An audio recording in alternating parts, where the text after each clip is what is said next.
we've got statistics through the roof of men killing themselves, and no one wants to talk about it. No one wants to say, okay, maybe we need to, you know, afford men the opportunity to speak about how they feel. Maybe we need to take some of the stigma away of what it is to be kind of a man in society. You know, I feel like we get very caught up on this kind of men should be men, but in reality, what is a man?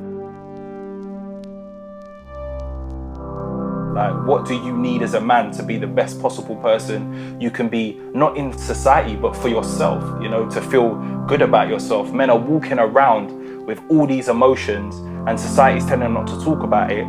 And they just come out in really destructive ways. Like, you get men out there fighting each other, killing each other because they have poor emotional management. And if they took the time out to look at maybe some of the hurt and upset that's been going on in their lives, they wouldn't be acting like this towards each other.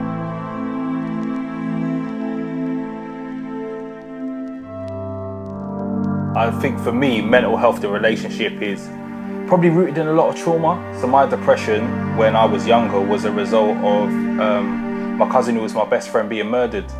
And I think as a young man, I felt like I needed to cope. There was expectation not to manage what was going on, but just to appear like I'm coping with what was going on. And I think I was 19 at the time when it started to catch up with me, and I had a lot of anger and a lot of upset and a lot of sadness inside, but I think I just felt like I needed to carry on and get on with it. But as a young man, I don't think you realise just how big the impact is of your experiences.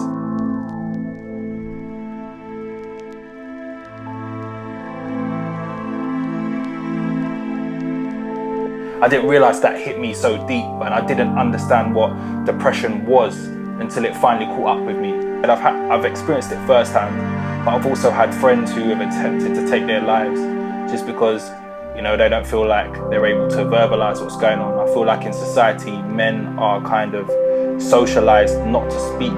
So it's very acceptable to show anger, but we're kind of not socialised to, I don't know, show vulnerability or show hurt or show upset or show depression. We just need to show that, you know, we're angry or we're strong. You either get happy, angry, strong. You don't get anything else in between. You know, there have been situations where I've seen guys who are seen as the biggest men on the streets and stuff, you know, coming into your arms and crying, or coming to you and crying their eyes out because of stuff that they've experienced when they're younger. I've had friends calling me in the middle of the night, having taken overdoses. I guess I'm the kind of person that a lot of my friends come to when they feel like they need to talk.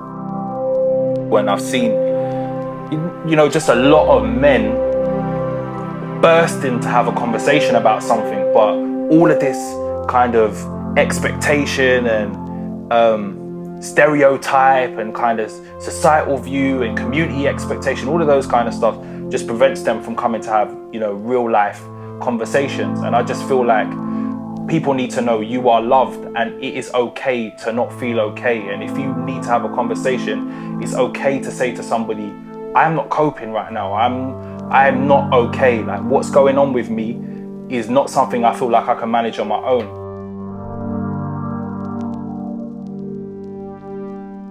I just feel like there's so much stacked against us, telling us that we shouldn't talk, that we get to a point where we don't feel like we can. Every man's out here trying to be strong. Like, I want to be strong, I want to be big, but in reality, I think there's a very deep strength in managing your emotions. That's a strength that's often overlooked. I feel like that's important. If you're able to throw love out there to other people, you've also got to apply that love to yourself. You know, you are worth probably much more than you think when you're at your lowest state. I don't think people realise the value in life and the value in who they are as people. And we'll sign up to the gym, we'll get protein shakes, we'll spend all this money on keeping our bodies okay. Why are we not looking after our minds?